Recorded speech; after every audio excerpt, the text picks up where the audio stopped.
Hanya saya membayangkan apa yang saya omongkan ini akan memunculkan resistensi yang besar dari pihak kepolisian. Bahkan orang pensiunan pun belum tentu mau terima yang seperti ini karena akan mengubah secara radikal wajah polisi. Apakah ketiga fungsi itu harus di tangan satu institusi dari Sabang sampai Merauke dengan struktur dari pusat tersentralisasi sampai daerah? Seperti sekarang ini ya? Seperti sekarang ini, di mana kuasa seorang Kapolri itu jauh lebih powerful dibandingkan kuasa siapapun, bahkan seorang presiden sekalipun.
Pak Ugro di situ dulu ya sampai ya. Sekarang Bung Refli dulu. Bung Refli, Anda saya narasumber Anda ya. Ya. Saya lupa sudah jadi narasumber.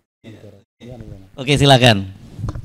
Ya, itu perdebatan kita ini soal komite ini jadi atau tidak, apakah apa yang perlu diubah kalau seandainya komite jadi. Nah, tadi saya jumping up berpikir soal komite pasti jadi kan gitu karena saya orang baik kan. Oh, ya, optimis lah ya. Ya, nah, karena itu saya ingin sebuah diskusi yang barangkali jauh lebih mendalam gitu ya.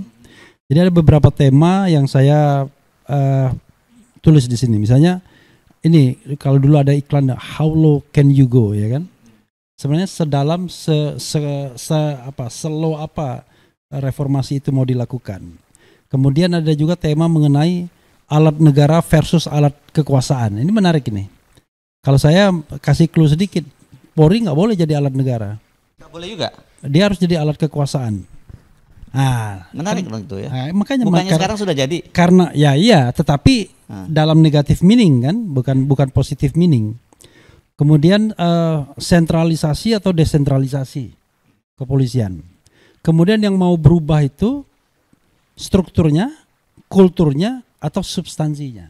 Karena ke dalam struktur, kultur, dan substansi itu pasti ada orangnya kan. Jadi substansi itu aturan-aturan yang menaungi. Kalau kultur itu ya kultur, dan struktur itu ya institusi yang ada. Kemudian, tapi kita jangan lupa ada division of labor di dalam Undang-Undang Dasar 45 yang sebenarnya menegakkan polisi itu seperti dia two side in one coin dengan TNI. Yang menurut saya mestinya nggak benar itu. Itu kan sejarahnya pada waktu itu, waktu perubahan konstitusi itu masih ada 38 fraksi TNI Polri yang disisakan.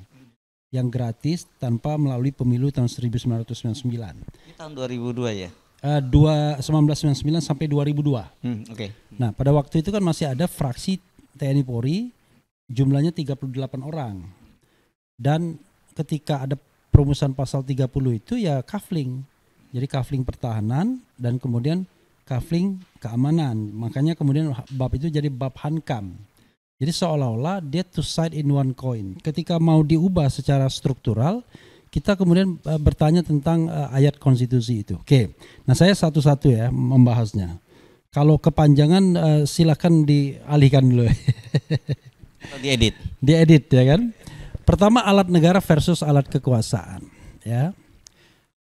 Bagi saya yang mengatakan Polri menjadi alat negara itu berbahaya karena bisa uncontrollable, dia nggak punya kontrolnya. Kalau dia menjadi alat negara, siapa yang mengontrol polisi tersebut? Polri. Makanya Polri harus jadi alat kekuasaan. Nah, in positive meaning tentunya alat kekuasaan itu adalah dia harus tunduk pada supremasi sipil. civilian supremacy. Jadi kalau seandainya misalnya kita ada polisi yang decentralized misalnya, maka dia harus tunduk pada kekuasaan pemerintahan daerah. Kalau posisi yang sentralisasi, dia tunduk pada kekuasaan pemerintah pusat. Presiden dengan segala perangkatnya. Kita belum bicara di bawah struktur mana. Loh, kalau begitu nanti dia bisa digunakan presiden seenak udelnya. Makanya kita bernegara. Dalam bernegara itu kita bicara mengenai pembagian kekuasaan, bicara tentang fungsi kontrol, bicara tentang check and balances, bicara tentang bagaimana mengawasi institusi-institusi yang ada. Jadi jangan diserahkan polisi untuk mengevaluasi dirinya sendiri lalu menarik diri seolah-olah dia adalah institusi yang terpisah dari day to day politik dan kekuasaan. Enggak. Polisi pasti institusi yang terlibat dalam day to day politik dan kekuasaan, tetapi yang enggak boleh penyalahgunaan kekuasaan, abuse of power, ya kan? Oke, itu clue-nya sedikit. Nanti kita akan dalami ya. How low can you go? Sebenarnya kita mau berubah sedip apa, sedalam apa, seradikal apa kita mengubah. Kita tahu fungsi polisi itu kan ada 3 kalau dalam undang-undang. Fungsi perlindungan, pelayanan dan pengayoman masyarakat itu satu klaster. Kemudian fungsi Kamtibmas, keamanan dan ketertiban masyarakat, klaster yang lain. Nah, fungsi ketiga adalah fungsi law enforcement, penegakan hukum. Pertanyaannya adalah apakah ketiga fungsi itu harus di tangan satu institusi dari Sabang sampai Merauke dengan struktur dari pusat tersentralisasi sampai daerah. Seperti sekarang ini ya. Seperti sekarang ini. Di mana kuasa seorang Kapolri itu jauh lebih powerful dibandingkan kuasa siapapun. Bahkan seorang presiden sekalipun. Is it?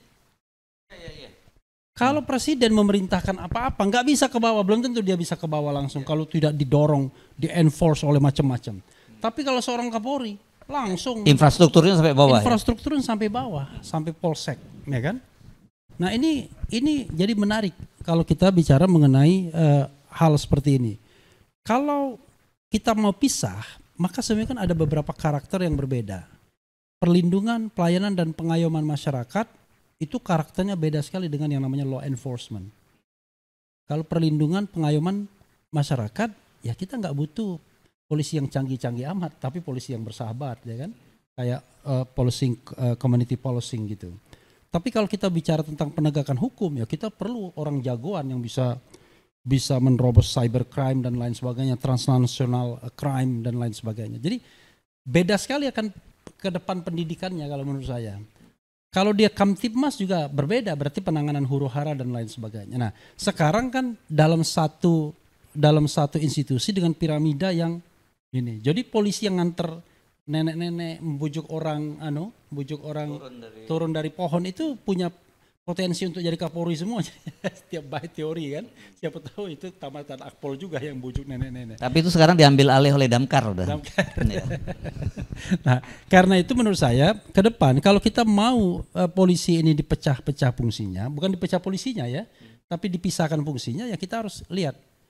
Misalnya fungsi penegakan hukum, karena saya orang hukum mengatakan ya dia harus disatukan. Misalnya kalau di luar negeri Department of Justice. Jadi nanti ada fungsi yang namanya fungsi investigasi dan fungsi penuntutan. Kita kan kalau bicara institusi yang punya fungsi investigasi dan penuntutan ada polisi, ada jaksa, ada KPK kan. Nah itu bisa dijadikan satu.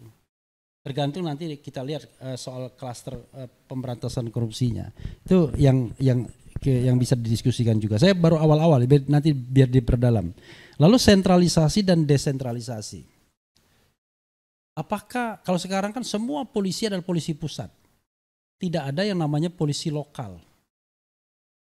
Kalau kita kaitkan dengan mandat demokrasi, itu akan kesulitan pemerintahan daerah. Karena salah satu mandat pemilu pemerintahan daerah itu adalah menjaga keamanan dan ketertiban masyarakat.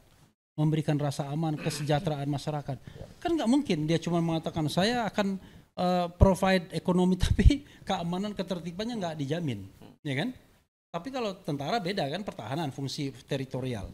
Nah sekarang pertanyaannya adalah nggak mungkin mandat itu dilaksanakan oleh pemerintahan daerah karena fungsi kepolisian Kamtibmasnya dipegang oleh Kapolri, ya kan? Jadi whenever dia clash dengan Kapolres mati dia, atau dengan Kapolda mati dia.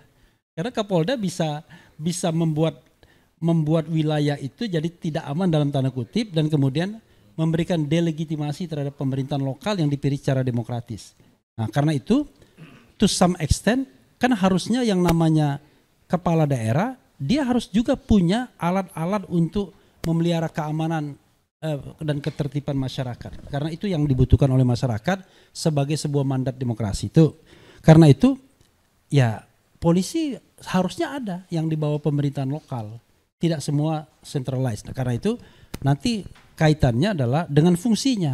Ini kayak kalau di Amerika ada FBI yang itu. Wah iya, di Amerika ini ada saya di Notre Dame polisi University, lokal dan kemudian ada sheriff yang tidak hanya community. lokal, di Notre Dame University ada polisi sendiri, dia hire polisi sendiri. Bisa juga nangkep maling dan lain sebagainya. Nah, tapi itu kan nanti orang akan mengatakan, wah itu kan karena dia negara yang federal.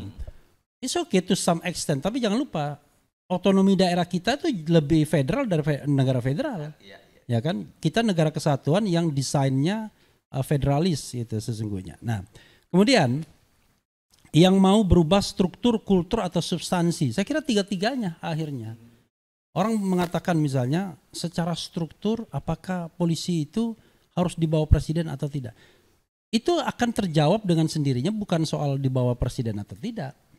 Akan terjawab ketika kita melakukan reformasi kelembagaan, mereformasi fungsi, mereformasi pusat kepolisian ini apakah pusat saja atau decentralized misalnya. Di situ nanti akan ada kebutuhan-kebutuhan bahwa dia harus dibawa institusi apa.